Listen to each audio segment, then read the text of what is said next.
So good morning friends, welcome to PD classes, a very important topic for all those who are preparing for interviews of Hindi lecturer, and I hope this session is going to be very fruitful. I am having lot many Hindi questions for all of you.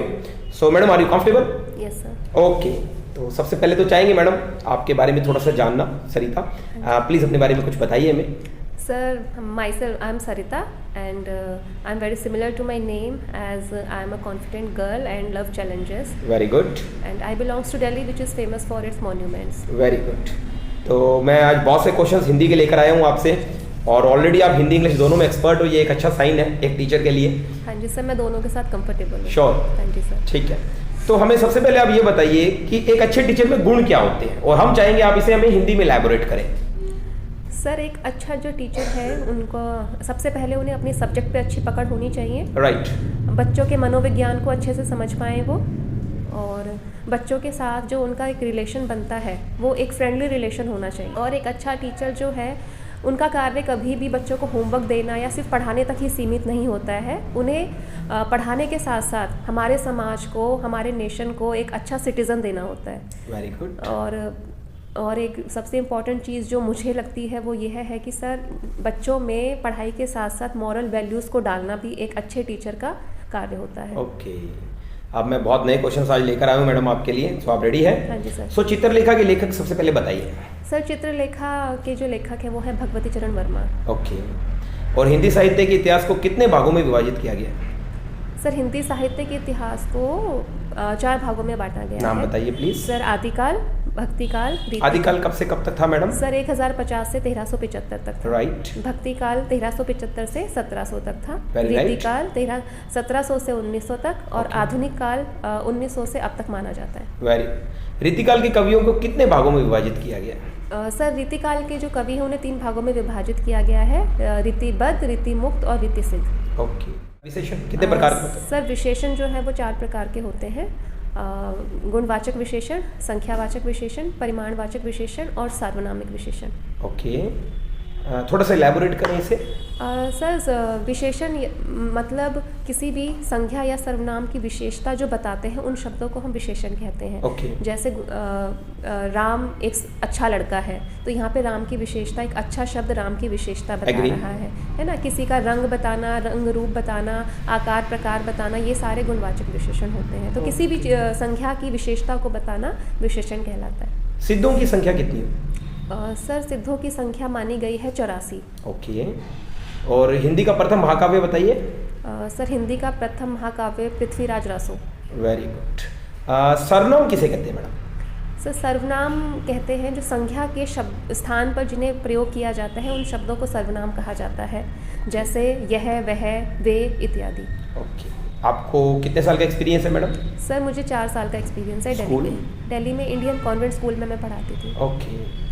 Madam, Kamayani के रचनाकार बताइए. Sir, Kamayani के रचनाकार हैं Jaishankar Prasad. Okay. Andher Nagari चौपट राजा, आपने जरूर सुना होगा ये नाटक. हाँ जी सर. के विषय में कुछ बताइए.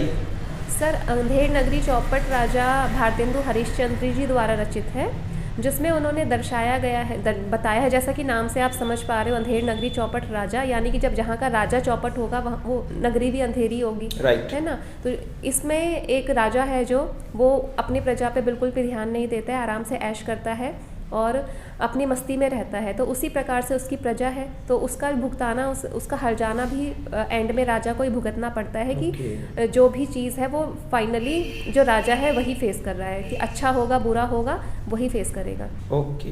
गोदान के रचयिता? सर, प्रेमचंद. इनके बारे में कुछ बताइए मैम. सर, प्रेमचंद जो है वो हिंदी साहित्य के एक बहुत अच्छे लेखक माने गए हैं. Yes. और ये इनका जो कहते हैं ज़्यादातर जो इनकी कहानियाँ हैं, जो इनके नॉवेल्स हैं, वो उन्होंने अपना विषय जो है एक आम आदमी को बनाया है, आम समाज को, उनकी परेशानियों को, किस तरीके से आम आदमी शोषण का शिकार होता था, उसके ऊपर उन्होंने अपनी सारी रचनाओं को लिखा है. Yes yes yes. मैडम, हम आशीर्वाद जब लिखते हैं तो ऊपर जो रह आता है, हाँ जी सर, वो किस पर आएगा?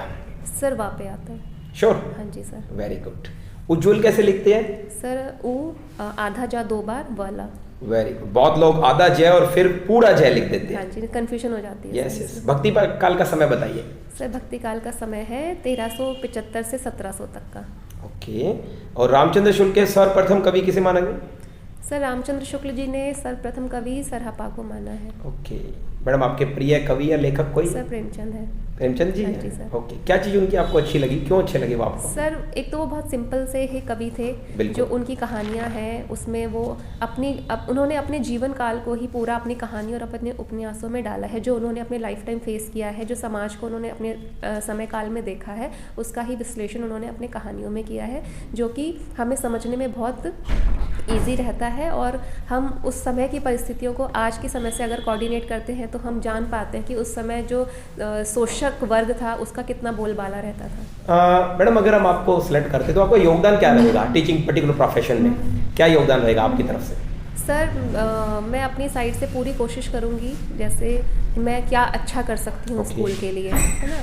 मैं एक डिसिप्लिन पर्सन हूँ तो स्कूल को एक डिसिप्लिन पैटर्न में लाने की कोशिश करूँगी। ओके। और इसके अलावा आपका एक्सपीरियंस क्या कहता है मैडम? आपका एक्सपीरियंस कैसे काम आएगा हमारे?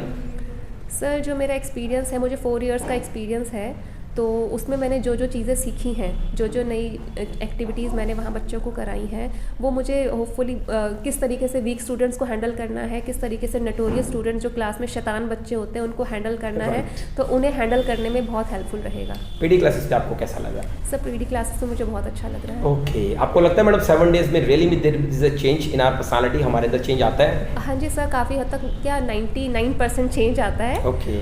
अभी पूरे 7 डेज मुझे हुए नहीं, अभी नहीं हुए, हार्डली 3-4 डेज हुए। जी, तो मुझे लगता है कि जब मैं 7 डेज यहाँ से करके जाऊँगी तो पूरा 100% मैं अपने आप को डेवलप करके यहाँ से। Very good. आपको मालूम कैसे चला था यहाँ के बारे में? सर यहाँ के बारे में मैंने काफ़ी लोगों से सुना था, अपने फ्रेंड्स से सुना था और यूट्यूब पे वीडियोस भी बहुत देखे थे, काफ़ी टाइम से देख रही थी। मुझे लगता था कि पता नहीं ये कहाँ पर होगा, बहुत दूर होगा, तो बस एक दिन ऐसे ही फ़ोन पे बात हो गई तो पता चला गंगानगर में है, तो मैं यहाँ पे आ गई। ओके, बहुत बढ़िया।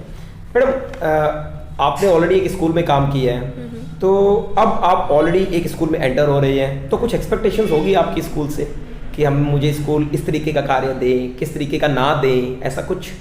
सर ना की तो कोई बात ही नहीं होती है सर, ये एक नोबल प्रोफेशन है, तो हमें हर एक काम करने के लिए एग्री रहना है और मैं हमेशा तत्पर रहती हूँ अपने प्रिंसिपल से, अपने सीनियर से, कि वो मुझे मेरी क्षमता के अनुसार जो भी काम देना चाहेंगे उसे मैं करने में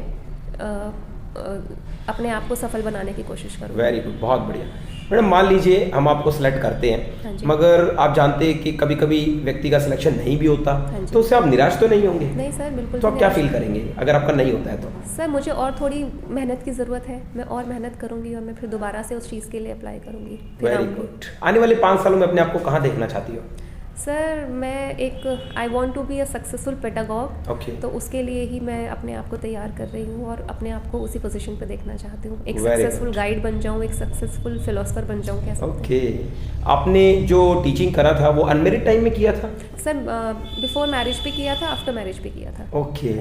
सो then you got blessed with a baby girl, they will also consider when you are going for a real interview, this is a mock session. हाँ जी सर। तो ठीक है madam, it is good that they will consider this thing, but क्या changes इतने time में आपने सीखे लाइफ के एक्सपीरियंसेस से? क्या चीज़ें आपने डेवलप करी अपने अंदर इन दिनों में? सर इन दिनों में मैंने बहुत सारी नई चीज़ें सीखी हैं, क्योंकि मैं खुद अब एक बच्चे की मदर हूँ। yes. तो उससे मुझे काफ़ी कुछ सीखने को मिल रहा है। पेशेंस लेवल, टीचर में ऑलरेडी पेशेंस लेवल बहुत होता है, जरूरी भी, लेकिन अपना बच्चा होने के बाद में आपका वो थोड़ा बहुत भी नहीं होता है तो वो आ जाता है। तो एक टीचर के लिए पेशेंस होना बहुत ज़रूरी है, हर चीज़ को बहुत अच्छे से वेल मैनर्ड करना, टाइम मैनेजमेंट करना बहुत सीखा है मैंने। तो अपनी पर्सनल लाइफ से भी मैं बहुत सारी चीज़ें सीख रही हूँ उस तरीके की। आपके आइडियल पर्सन कौन है? सर मेरे आइडियल पर्सन मेरे फादर हैं। रीज़न? सर रीज़न ये है कि वो हमेशा, एक तो वो आर्मी में रहे हैं, आर्मी बैकग्राउंड से हूँ मैं, तो एक जो उनका डिसिप्लिनरी नेचर है, जिसकी वजह से मैं आज यहाँ बैठी हूँ, तो वो मुझे उनकी एक सबसे अच्छी क्वालिटी लगती है। हर एक चीज़ को बहुत इजीली वो सॉर्ट आउट कर देते हैं। आर्मी पर्सन है, थोड़ा स्ट्रिक्ट भी है, स्ट्रिक्टनेस के साथ में उन्होंने हर एक प्रॉब्लम का सोल्यूशन भी बता दिया है। वंडरफुल। किस तरीके के लोगों के साथ आप चलना पसंद करती हैं? सर मैं बेसिकली हर तरीके के लोगों को पसंद करती हूँ, लेकिन काम, जहाँ तक काम की बात है वहाँ पे मुझे डिसिप्लिन और कॉन्फिडेंट पर्सन बहुत पसंद है। ओके, मान लीजिए आपके सीनियर्स वगैरह आपको कॉपरेट ना करे, कलीग्स कॉपरेट ना करे स्कूल में, आप जानते हैं कई बार, बहुत बार हियर से चलता है, तो ऐसा कुछ प्रॉब्लम आए तो आप कैसे हैंडल करेंगे? सर मैं पूरी कोशिश करूँगी, पहले तो जानना चाहूँगी कि कहाँ उनके साथ एक संबंध बनाने में कहाँ कमी रह गई है और मैं उसको किस तरीके से फुलफिल करूँ, तो मैं उसको सामने को बिठाने की अपनी साइड से पूरी कोशिश करूँगी। ओके, यानी कि आप एमिएबल पर्सनालिटी है, मिलनसार है। हाँ जी sir. That's very good, wonderful. So I hope madam that this session is very fruitful for all of us. Proud of you, keep it up. Thank you sir.